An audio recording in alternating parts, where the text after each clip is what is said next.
ದ್ವೇಷದ ಗುಂಡುಗಳನ್ನು ಹಾರಿಸಲಾಗ್ತಾ ಇದೆ.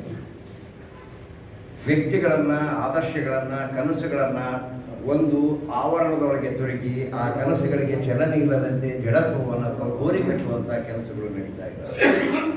ಇಲ್ಲಿ ಹೇಗಿದೆ ಅಂತಂದರೆ ಭಕ್ತಿಗೆ ಬೈಲ ಬರೆಯುವಂಥ ಪರಿಸ್ಥಿತಿಯನ್ನು ಆಗ್ತದೆ. ಭಕ್ತಿಗೊಂದು ಬೈಲ ಬೇಕು ನಮಗೆ. ಧರ್ಮಕ್ಕೆ ಒಂದು ಬದುಕಿಯನ್ನು ಹೊಂದಿಸ್ತಾ ಇದ್ದೀವಿ, ಬೇರೆ ಬೇರೆ ಬದುಕಿಗಳನ್ನು ಹೊಂದಿಸ್ತಾ ಇದ್ದೀವಿ. ಹೀಗೆ ನಮ್ಮ ಏಕತೆ ಮತ್ತು ವೈವಿಧ್ಯತೆ ಅನ್ನುವಂಥದ್ದು ಏನಾಗಿದೆ ಅಂತಂದರೆ ಸೇತುವೆಗಳೇ ಇಲ್ಲದೆ ಇರತಕ್ಕಂಥ ನಡೆಯಾಗಿದೆ. ಅವು ಎಂದು ಸೇರ್ತಾ ಇಲ್ಲ. ಆ ಥರದ ಒಂದು ಸ್ಥಿತಿಯಲ್ಲಿ ನಾವು ಕಾಲಘಟ್ಟದಲ್ಲಿ ಇವತ್ತು ನಿಂತ್ಕೊಂಡು ಬಹಳ ಮಹತ್ವವಾದ ಕೆಲಸವನ್ನು ಸೌಹಾರ್ದ ಭಾರತ ಮತ್ತು ಸಮಾನತೆಯ ಸ್ನೇಹಿತ ಅನ್ನುವಂಥ ಬರಗೂರು ರಾಮಚಂದ್ರ, ಈ ನಾಡಿನ ಸಾಕ್ಷಿ ಪ್ರಜ್ಞೆಯಾಗಿರ್ತಕ್ಕಂಥ ಬರಗೂರು ರಾಮಚಂದ್ರಪ್ಪನವರ ಪುಸ್ತಕವನ್ನು ಬಿಡುಗಡೆಗೆ ನಾವಿಲ್ಲಿ ಸೇರಿದ್ದೇವೆ. ಈ ಸೌಹಾರ್ದ ಅಂತಂದ್ರೆ ಏನು ಅನ್ನುವಂಥ ಪ್ರಶ್ನೆ ಬರಗೂರವರು ಭಾಳ ಚೆನ್ನಾಗಿ ಅದನ್ನು ಮಾಡಿದ್ದಾರೆ. ಏನು ಅಂತಂದರೆ ವೈವಿಧ್ಯತೆಯಲ್ಲಿ ಏಕತೆಯೇ ಸೌಹಾರ್ದತೆ ಅಂತ ಕರೀತಾರೆ. ವೈವಿಧ್ಯತೆ ಅನ್ನುವಂಥದ್ದು ವಾಸ್ತವ. ನೋಡಿ, ನಾವೆಲ್ಲ ನಮ್ಮ ದೇಶದ ವಾಸ್ತವ ಸಂಗತಿಯರು. ವೈವಿಧ್ಯತೆ ಅನ್ನುವಂಥದ್ದು ವಿಭಿನ್ನ ಭಾಷೆ, ವಿಭಿನ್ನ ಸಂಸ್ಕೃತಿ, ವಿಭಿನ್ನವಾಗಿರ್ತಕ್ಕಂಥ ಧರ್ಮಾಚರಣೆ ನಾವಿದೆ, ಅದು ವಾಸ್ತವ. ಭಾವೈಕ್ಯತೆ ಅಂತಂದ್ರೆ ಏನೋ ಅದು ಭಾವ. ಒಂದು ಇದ್ರ ಏಕತೆ ಅನ್ನುವಂಥದ್ದು ಅದು ಭಾವ. ಅದು ನಾವು ಕಲ್ಪಿಸ್ಕೊಳ್ಬೇಕು. ಅದು ಇವತ್ತಲ್ಲ, ಕನ್ನಡ ಸಾಹಿತ್ಯ ಪರಂಪರೆ ಮೊದಲಿಂದಲೂ ಕೂಡ ಕಲ್ಪಿಸಿಕೊಂಡು ಬಂದಿದೆ. ವ್ಯತ್ಯಾಸ ಇದೆ. ಯಾವ ಕವಿರಾಯ ಮಾರ್ಗ ಈ ಕನ್ನಡದೋಳು ಭಾವಿಸಿದ ಜನಪದವನ್ನು, ಆ ಜನಪದ ಭಾವಿಸಿದ ಜನಪದ ಏನಿದೆ ಅಲ್ಲ, ಅದು ಏಕತೆಯ ಸಂಕೇತ ಆಗಿದೆ. ವೈವಿಧ್ಯತೆಯಲ್ಲಿ ಏಕತೆಯ ಸಂಕೇತ ಅನ್ನುವಂಥದ್ದನ್ನೇ ಕವಿರಾಜ ಮಾರ್ಗ ಹೇಳ್ತಾರೆ. ಇಲ್ಲದ್ರೆ ಆಗಿನ ಕಾಲದಲ್ಲಿಯೂ ಕೂಡ ಸೌಹಾರ್ದತೆಯ ಪ್ರಶ್ನೆ ಇದ್ದಿದ್ದಾವೆ. ಅಷ್ಟು ಮುನ್ನೆಲೆಗೆ ಬರಲಿದ್ರು ಅವಾಗಲೂ ಕೂಡ ಆ ಸಮಸ್ಯೆ ಕಾಡದೇ ಇದ್ದಿದ್ರೆ ಪಂಪ ಧರ್ಮ ಸಹಿಷ್ಣುತೆಯ ಬಗ್ಗೆ ಯಾಕೆ ಬರೀತಾ ಇರಲಿಲ್ಲ. ಎಲ್ಲ ಧರ್ಮವನ್ನು ನಾವು ಸಹಿಷ್ಣುತೆಯಿಂದ ನೋಡ್ಬೇಕು. ಇಲ್ಲದ್ರೆ ಧರ್ಮ ಅನ್ನೋದು ಕಸ ಆಗ್ತದೆ ಅಂತೇಳಿ ಯಾಕೆ ಬರೀತಿದ್ದ ಪಂಪ? ಆವಾಗಲೂ ಕೂಡ ಸೌಹಾರ್ದದ ಪ್ರಶ್ನೆ. ಕನ್ನಡ ಸಾಹಿತ್ಯ ಪರಂಪರೆಯನ್ನು ಯಾವ್ಯಾವ ರೂಪವನ್ನು ಪಡ್ಕೊಂಡಿದೆ ಕನ್ನಡ ಸಾಹಿತ್ಯ, ಆ ರೂಪುಗೊಂಡಿರ್ತಕ್ಕಂಥ ಎಲ್ಲ ಕಾಲಘಟ್ಟಗಳಲ್ಲಿಯೂ ಕೂಡ ಸೌಹಾರ್ದತೆಯ ಪ್ರಶ್ನೆ ನಮ್ಮ ಮುಂದೆ ಇದೆ. ಇವರು ಕೂಡ ವಿವೇಕಾನಂದ ಅವರು ಹೇಳುವಂಥದ್ದು ಅದನ್ನೇ. ಇವರು ಮಹಾನ್ ಕವಿ, ನೋಬೆಲ್ ಪ್ರಶಸ್ತಿ ವಿಜೇತರಾಗಿರ್ತಕ್ಕಂಥ ನಮ್ಮ ರವೀಂದ್ರನಾಥ್ ಟ್ಯಾಗೋರ್ ಅವರು ಕೂಡ ಅದನ್ನೇ ಹೇಳಿದರು. ಸೌಹಾರ್ದತೆ ಅಂತಂದರೆ ಈ ಬರಗೂರು ರಾಮಚಂದ್ರಪ್ಪ ಅವರು ಹೇಳ್ದಂಗೆನೇ ವಾಸ್ತವತೆ, ಭಾವೈಕ್ಯತೆ ಅಂದರೆ ಅದನ್ನು ಏಕೀಕೃತವಾಗಿ ಭಾವಿಸಿಕೊಳ್ಳೋದೇನಿದೆಯಲ್ಲ ಅದು ಸೌಹಾರ್ದತೆ.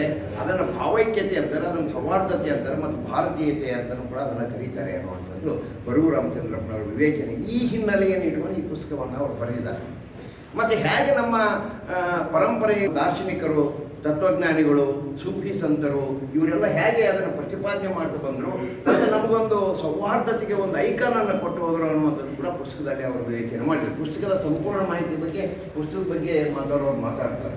ಹೀಗೆ ನಾನು ಪ್ರಾಸ್ತಾವಿಕದಲ್ಲಿ ಹೇಳೋದೇನು ಅಂತಂದರೆ, ಇವತ್ತು ಧರ್ಮ ಅಂತಂದ್ರೆ ಏನು ಅನ್ನುವಂಥದ್ದು, ಹೇಗಿರಬೇಕು ಅನ್ನುವಂಥದ್ದು ಲಿಯೋ ಟಾಲ್ಸ್ಟಾಯ್ ಅವರು ಒಂದು ಮಾತು ಹೇಳ್ತಾರೆ. ಯಾವುದಾದ್ರೂ ಒಂದು ದೇಶ ಹಾಳಾಗಬೇಕು ಅಂತಂದರೆ ಧರ್ಮದ ನಡುವೆ ದಂಗೆ ಎಬ್ಸಿದ್ರೆ ಸಾಕು, ಆ ದೇಶ ಹಾಳಾಗ್ತದೆ ಅಂತ ಹೇಳಿ ಲಿಯೋ ಟಾಲ್ಸ್ಟಾಯ್ ಹೇಳ್ತಾರೆ. ಅಂಬೇಡ್ಕರ್ ಅವರು ಹೇಳ್ತಾರೆ.